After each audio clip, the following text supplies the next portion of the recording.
अस्सलाम वालेकुम व्यूअर्स।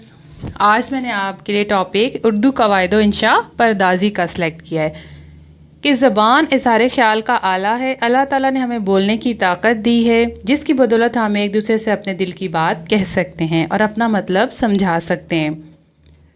इज़हार ख्याल के लिए तज्ज़ियाती मुताला काफ़ी नहीं, इसके लिए ज़रूरी है कि अल्फाज के मैनी, जुमलों की तरकीब और उनका बायमी ताल्लुक़ अच्छी तरह समझ लिया जाए। ज़ुबान एक मुरक्कब है, इसके भी तरकीबी अज्जा अनासिर हैं।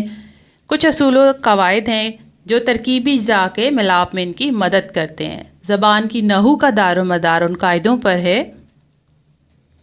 इन कवायद का ज़बान से वही ताल्लुक़ है जो लफ्ज़ का मानी से है। लफ्ज़ मानी के साथ वजूद में आता है, ग्रामर भी ज़बान के साथ साथ वजूद में आती है।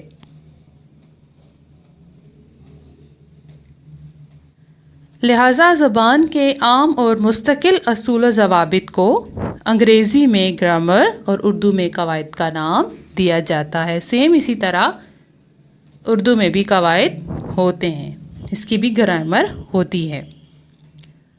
तो कवायदी उर्दू के 3 हिस्से हैं: इल्म हिजा, इल्म सर्फ, इल्म नहू। इल्म हिजा ये सादा आवाज़ों के तहरीरी नकूल या अलामतों पर मुश्तमिल होता है। जब सादा आवाज़ें या हरूफ तहरीर में आते हैं तो हरूफ तहजी या इल्म हिजा कहलाते हैं।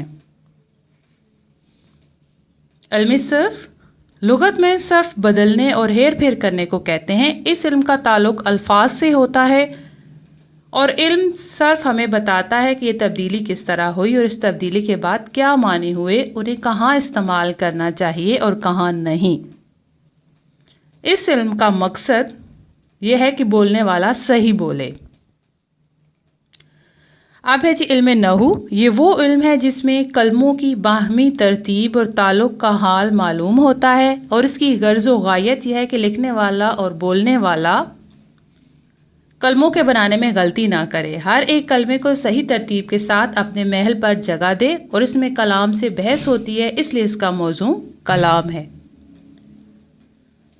लफ्ज़ मौजू, ऐसी बामानी आवाज़ें जो एक जुमले में बुनियादी अज्जा की हैसियत रखती हैं, लफ्ज़ मौजू कहलाती है। मसलन खाना, आना, चांद, नेक, इबादत, मकान वगैरह।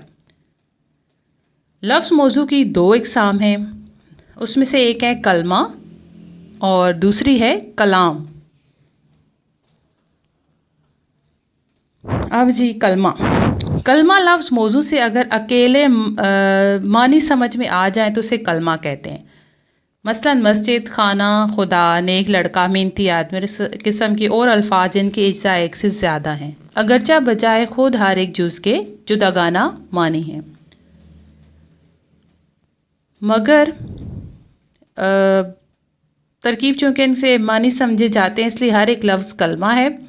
कलमे का लफ्ज़ एक होना ज़रूरी नहीं, इसलिए हर लफ्ज़ को कलमा कह सकते हैं, लेकिन हर लफ्ज़ को कलमा नहीं कह सकते। हर कलमा को लफ्ज़ कहा जा सकता है और हर लफ्ज़ को कलमा नहीं कहा जा सकता। कलाम कोई भी जुमला या लफ्ज़ों का ऐसा मजमुआ जिससे मतलब साफ़ तौर पर समझ आ जाए, कलाम कहलाता है। मसलन रमज़ानुल मुबारक बबरकत महीना है, हर मुसलमान पर नमाज फ़र्ज़ है। कलाम का ताल्लुक़ इल्म नहू से है। लफ्ज़ महमल, बेमैनी लफ्ज़ को महमल कहते हैं। मसलन चोरी, चकारी, गलत सलत, ठीक ठाक, मैल कचैल वगैरह। कवायद उर्दू में सिर्फ लफ्ज़ मौजू पर बहस की जाती है। लफ्ज़ महमल का कवायद से कोई ताल्लुक़ नहीं, यानी ग्रामर में लफ्ज़ महमल को डिस्कस नहीं किया जाता, मौजू पर बहस की जाती है। तो अब जी कलमा और महमल की चंद मिसालें हैं: उल्टा पुल्टा, बातचीत, भीड़ भाड़, पानी वानी, पकड़ धकड़, ठीक ठाक, जादू वादू, झूठ मूठ। अब इसकी कुछ और एग्जाम्पल्स हैं: चुपचाप, धूमधाम, धक्कम पील, ढोल ढमक्का, रोटी वोटी, सौदा सल्ब, सच मच, शेर वेर, गलत सलत, किताब व ताब, ये तो मुझे पढ़ना भी नहीं, गोल मटोल एंड नेक्स्ट। ये सारे जो हैं हाथी वाथी है, नहर वहर है, लंबा तड़ंगा एंड इस वन। उर्दू क्योंकि हमारी जो है वो नेशनल लैंग्वेज है, तो हमें इसको भी दुरुस्त करना चाहिए, इसके ऊपर भी काम करना चाहिए, इसके असूल ज़वाबित को भी सीखना चाहिए। तो ओके, थैंक यू, शुक्रिया आपका बहुत बहुत।